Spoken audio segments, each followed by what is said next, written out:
Welcome to Make Your Money Matter with Brad Barrett, the show that aims to change the way you think about wealth management. Brad is a certified financial advisor, established radio host, and author of Retire Right. He is a managing director and partner at One Capital Management, an SEC-registered investment advisory firm managing over $4 billion for clients across the nation. Brad and his team are dedicated to helping clients protect and preserve their assets so they can reach their investment and retirement goals. And now, your host of Make Your Money Matter, Brad Barrett.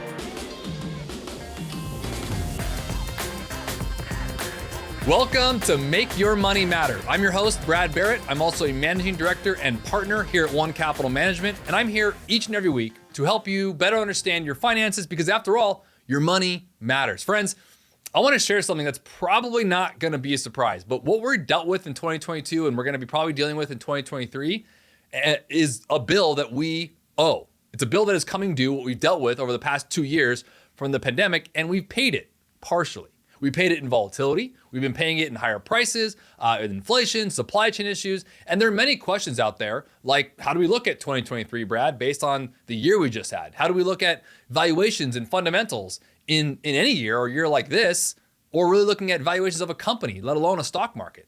Look, predicting stock values in general in 2023 is tough, largely because unprecedented actions that were done during the shutdowns pretty much leaves a wide range of possible outcomes. So I want to talk about that today. As we start the new year, I want to talk about 2023, some of the outlooks, we should say, the state of the economy, and I want to talk a little about this pesky bear market. We're going to look at all of that today. All right, let's get into it. So there's a model that's used quite often by many economists. I'm going to share one that was actually spoken about recently by a guy named Brian Westbury. He's the chief economist for a company called First Trust. I followed Brian since my college years before First Trust, and the model is called the capitalized profits model. Now, the model is a way to look at the range of where maybe the S&P 500 or the Dow Jones Industrials will look like at the end of a year or throughout a year. Now, mind you, a model is simply a predicting factor. It's not necessarily what it's going to be. It's not gospel, okay? But it takes into consideration things like the 10-year Treasury note and certain actions, not just by the free market or the companies, but also by our government, something I think we should probably consider given what we've seen in the past 12 months. Now, I don't want to get too technical, but I want to start with how this model works so you can see how we're looking at things.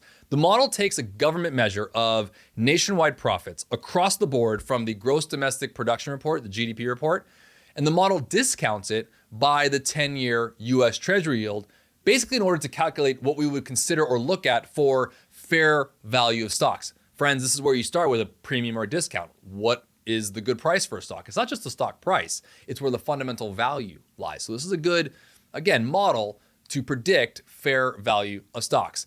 Not overvalued or undervalued, just fair value. So just for some context for a second, the data on this goes back to like the early 1950s. So we have almost 70 years of understanding this model and these measures, and the measure of profits, which excludes the profits earned. This is an important point. It excludes the profits earned by the Federal Reserve System. But by the way, those were up about 2% at the end of the third quarter of last year. We're still getting the data here, the first week of January here. So first 2 weeks of January, we're still getting the data. And they're up also about 7.8% from a year ago.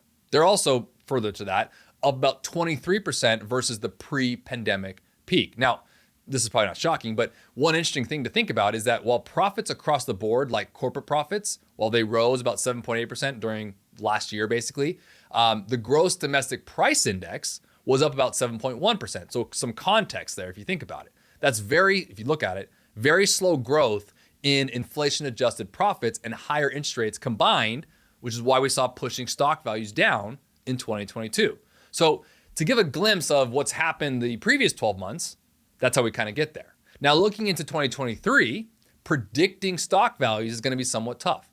But let me give you a range of how this would look from an aspect of where we currently are using this model. And normally on the show, we don't get this technical, but I think in talking about a subject matter of like predicting, kind of coming off last year, where we're going to go, it was important to me to share some insight. I mean, I like doing that every week, sharing how we economists or us as investment advisors look at things so we can share with those watching and listening here at One Capital how we think. So again, when I'm currently using this model, using the 10-year Treasury yield, which as I mentioned, it's kind of right around 3.8%. So to discount profits suggests the S&P 500 index is fairly valued using that model at right around 3,700, give or take. So context for a second, right now, we're right around a little over 3,800 on the Dow. Now, that's where you would put a fair value. So typically, you would see a trading volume around or above fair value in what you would more consider a bull market, as an example. Whereas the bear market, you might see it go down a bit more and test the bottoms, test more towards 3,700. Now, that's when you get into, we'll call it technical trading. Why am I sharing all this in the first 5 minutes this week? I'm sharing this simply to say that as we start this new year, 2023, the best advice I can give for nearly 2 decades is this: keep investing. Now, I know that's probably not shocking to many people, seeing a financial advisor saying that kind of news or that kind of a statement, but it's to understand this: we're still going to have volatility. And I've said this before, I'll say it again. It's not about timing the market, it's time in the market. Staying disciplined matters. 2 Ds: discipline, discernment. You figure out what you're investing in, who you're investing with, that's discernment, and then you stay the course. I think a lot of us right now are sharing what we all share, the new year, new you philosophy, right? We're gonna have that, I get that. Motivation is easy. I always share this dumb analogy, right? It's easy to be motivated at 9 a.m. after your first cup of coffee. It's less easy to be motivated, it's much harder at 3 p.m., okay? I know I sound like I'm being a dead horse here, but it matters. It matters because, as I mentioned before, the 2 Ds, discipline and discernment. And moreover, I share this because I think we can get really stuck in the past. Whatever context you want to look at, it's all very short term. Let me ask you something.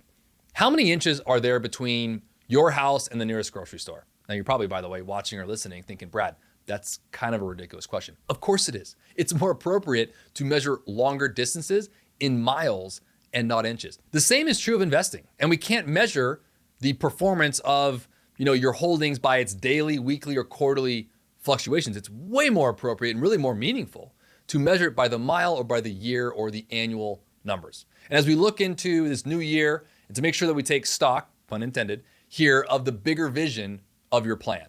For this new year, your planning and really your investing should be top of mind. I know getting in shape, getting on a better diet, especially after the holidays and all the food we ate, I'm with you. I get it. But finances should be there as well.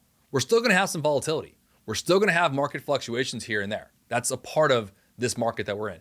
And so we wanna make sure that we look at the bigger picture. So we gotta look at all this context, and the reality is the market and where the Fed 10-year yield is, as I mentioned on the capitalized profits model I mentioned before, this all bakes it in. And you can kind of see that we're floating right around fair market value, maybe a little bit above. So we're not heavily overweight and we're definitely not underweight.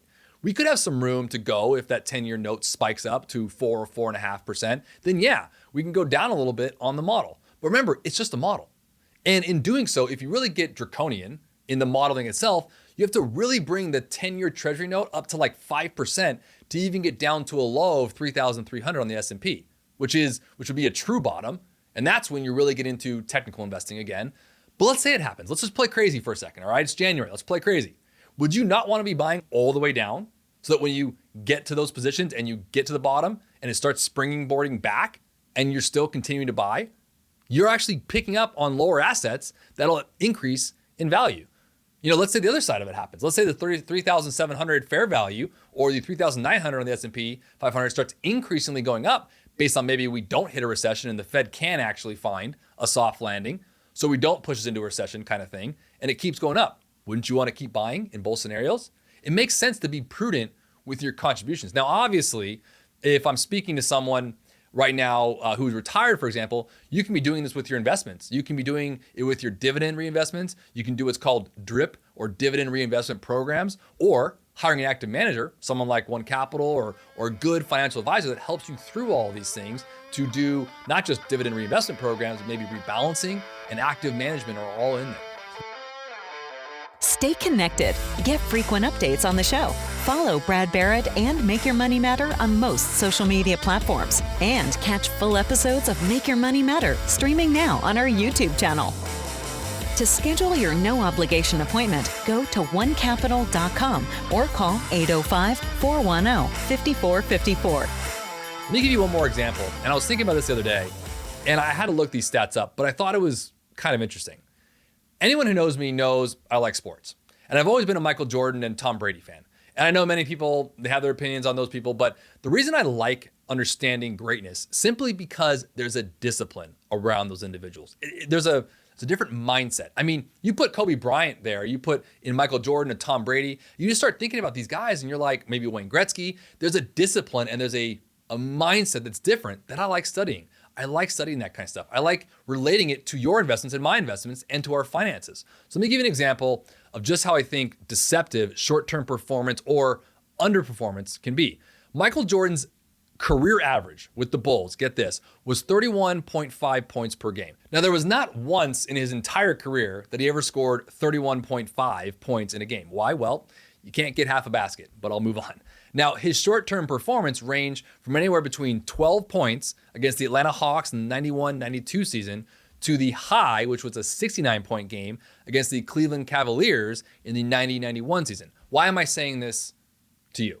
Short-term performance can be a poor indicator of long-term averages. If you were to write Michael Jordan off simply because he had a low point game versus the Atlanta Hawks in the 91-92 season of 12 points, I mean, if you look at the lineage there, his actual high, the 69 points that he had was actually in the season prior to that. So if you said this guy is going to go on greatness and then next year he posts a game that's got 12 points in it, you start thinking, well, maybe my investments are good. Maybe I want to trade him. Maybe I want to get rid of him. And you start thinking about this. And when you look into last year, 2022, and then into this year, you had all these gains coming in that all of a sudden you have this volatility and this downside. And you're thinking, man, should I trade this star player? I mean, should I trade these investments? You heard me say this before, but that's where actively waiting comes in.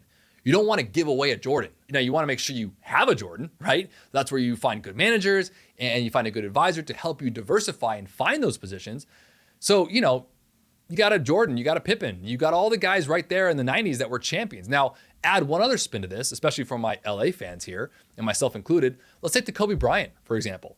Everyone knows this, but in 2006, get this, Kobe Bryant and Kwame Brown combined for 84 points in a game. Kobe 81, Kwame Brown 3. Why am I saying it that way and why am I sharing that? When I say it that way, it sounds like they combined for those points and you don't know how it was broken up. Your mind immediately goes to 81 points. There was two players, so maybe it was like 40 points each, something like that. But that's not the case. Make sure that you understand the context because if someone goes out and shares with you that Kwame Brown and Kobe Bryant scored 81 points without, any more detail prior to that, you're just going to think, oh my gosh, these two players combined are amazing. When in reality, it's just Kobe. Kwame was nothing. And my analogy, that's where your investments come in. So you're going down the court. Kwame Brown was a center. Kobe Bryant was a one guard. You have your diversification right there. They're doing different positions. Kwame's not running the rock down the court. Kobe is. So they're on the same team, same goal, winning the game, winning a championship, but they're doing two different things. Your investments are the same way. You want to focus on having a full team. So as we start this year, I want to focus on a little bit in the first few minutes of the capital assets pricing model, what happened in 2022. But I want to shift gears for a second and discuss really one of the main topics that we saw last year and really for the past couple of years as we begin 2023. The state of where we are, so to speak, on housing and really the housing outlook. And I think it's important to bring this up because I think you fall into one of these three categories, right? You're either a homeowner right now who's, thinking about the value of their house and how this economy is going to react to it one way or the other. You might be a first-time home buyer right now who is waiting to get in. I know a lot of clients like that and a lot of clients' children that are like that. And it's just hard. You don't know where things are going. Or maybe you're a homeowner who in the past couple of years refied, cashed out, has some cash, waiting to buy maybe a rental property or a property out of state or something like that, and are just not sure where this is going. So I wanted to pull some stats and I wanted to share with you some of the outlook for 2023. And the first thing I want to say is likely in 2023, we're going to see some house prices drop more. We should see the price drops continuing. Look, prices got too high relative to rents and need to fall more to better reflect rental values. We're expecting, and many economists out there are expecting a total decline, peak to bottom, in the 5 to 10% range. So first and foremost, nothing like the 25% drop we saw in the Great Recession, 2006, 2011. And you might be thinking, Brad, well, why do you say that? Why a smaller drop this time around? A couple reasons. First, compared to the average of the past 40 years, home prices are already close to fair value when they're measured against construction costs. That's number one. Number two, there is right now no massive excess inventory of homes. That's very dissimilar and very unlike what we saw during the prior housing bust. And then third, and unlike during the subprime era, the vast majority of homeowners with mortgages are locked in at extremely low fixed rates, which means what? It means they'll be very reluctant to sell. And when we talk about interest rates that happened all last year, the real effect of the change in interest rates is actually evident in the existing home market, which makes sense. Some stats that I pulled here to go through that. Sales hit a 6.65 million annual rate in January of 2021, the fastest pace, by the way, since '06. But by November of 2022, about 2 months ago, sales were down to right over 4 million annual rate, which is a 38.5% decline so far. Meanwhile, a decline in pending home sales in November, a couple months ago, which goes back a few months. By the way, that's contracts on existing homes. It signals another drop that we're going to start seeing in December and into this month, January. Look, existing home buyers have two major problems. First, much higher mortgage rates, which means substantially higher monthly payments. And I nerded out on this and had to pull some stats on this. Using a 20% down payment, the rise in mortgage rates and home prices since December, I used that number, December of 21, so a little over a year ago, amounts to a 52% increase in monthly payments on a new 30-year mortgage for the median existing home. Trip on that for a second. I mean, interest rates mean a big deal on that. So yes, if you're in that camp or you're looking to buy a house, yeah, it's more expensive. Not only is the house maybe at par where it was and it kind of got propped up, but it's just going to cost more. Now, meanwhile, it's hard to convince a current homeowner with a low fixed rate mortgage to sell. I mean, if anything, it actually makes sense for them to ask for even more money if they'd have to take out a new mortgage elsewhere at a much higher rate. So you have this disparity going on, right? You're going to have this like drop in the market a little bit, but at the same time, if a current homeowner with let's say a 3% mortgage rate were to sell, this wouldn't happen necessarily in a discussion point, but they'd be like, well, Mr. Buyer, I'll sell, but you're going to have to give me like a 20% premium because if I take that money, move because you want this house, and I don't mind moving, but I'm gonna have to go pay for another house that might be less of value now than it was a couple years ago, but my cost of carry, my principal, interest, taxes, and insurance is all higher.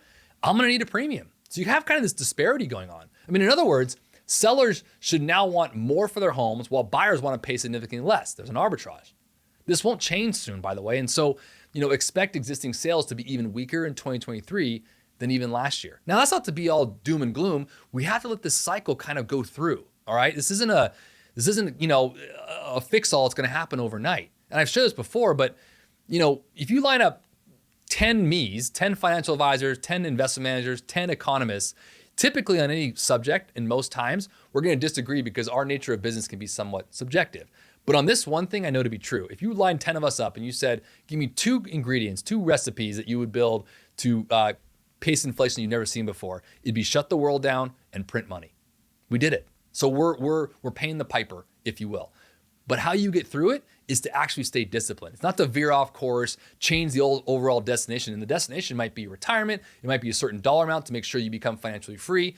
Don't let something like this deter you, right? I mean, I've said this before. I love this statement and I'll always say it because it's like you don't want to let the water around you get in because that's what sinks a boat, right? Keep it out there. New home sales, speaking of that for a second, are also down, right? They're down substantially since the pandemic peak, but they, in our opinion, should find a bottom sooner. I mean, the key is that with a new home, the seller is a contractor. And also, housing has been underbuilt in the previous decade. So, I mean, the average price of a new home will likely fall, but we'll need more of them. And more houses will be likely to be put on in rental pools versus actually home ownership. So you're going to have some disparity there, but the key point takeaway there is this. We're going to see housing prices move down a little bit more because we're still having interest rates as high as they are. So that'll stave off new home sales. But we have this supply and demand issue going on, right? We still have pretty good demand relative to our supply. And until we build more houses and kind of bring the market down a little bit, or get it back to what we call ceteris paribus, like equilibrium in economics, then we'll get back to where we're at. When you add things up and you look at things right now, and every analyst is going to come out there and define what a bear market is. And the usual rule of thumb is a bear market is when an S&P 500 or a Dow Jones, one of the big indexes, goes below 20%. So we hit that last year, and we technically are hitting that right now. So let me end with this then. If you ever come in contact with a bear, keep a cool head and try to stay calm. Do not yell, do not scream, don't kick or fight, make no sudden move, stand your ground, and do not try to outrun a bear. It will only make matters worse, right? This is read from literature in states like ours in California around the awareness of coming in contact with a bear. We hit a bear market this year. last year, in fact, and we're in it, in our investments in the stock market. The same advice is true. Stay the course, stay invested. Focus on long-term goals, look for opportunities, be wary of sudden movements. Stand your ground and try not to outrun the bear. Stay invested, stay focused, and to go through that all with an advisor, in my mind, is of utmost importance, especially as we head into 2023. So as you looking at what you're going to get into 2023, if you ever ask the question, hey, Brad, last year kind of was pretty volatile, kind of sucked. Are we going to see the same in 2023? We may or may not, but the reality is find good counsel, find accountability for yourself, and be able to stick to a discipline. Don't run off your motivation at the end of January like you might do with your diet or with your workouts. Stay true to your plan and have someone to help you with it. Okay, it's time to answer your questions. If you have a question or topic you'd like me to address, you can leave a comment or a question in the comment section. Or again, if it's something a bit more personal, you can just go to the About page on this channel and send us an email. As always, we keep the questions I read here anonymous, so you don't have to worry about your name being shared or anything like that, but we would love to hear from you. And the question that came in today was a perfect one, and it's a pretty simple answer. What are contribution rates for 2023?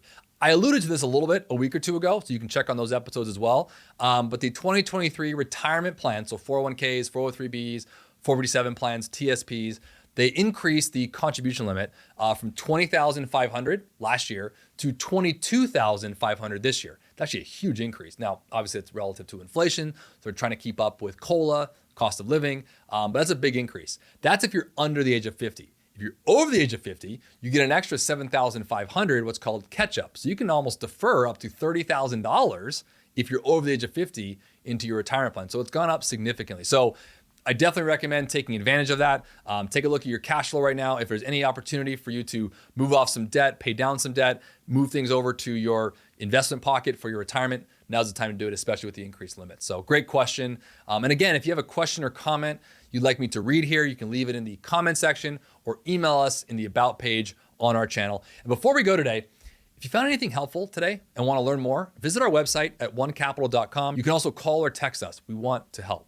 Listen, there's no pressure here. We don't want to treat people like a number.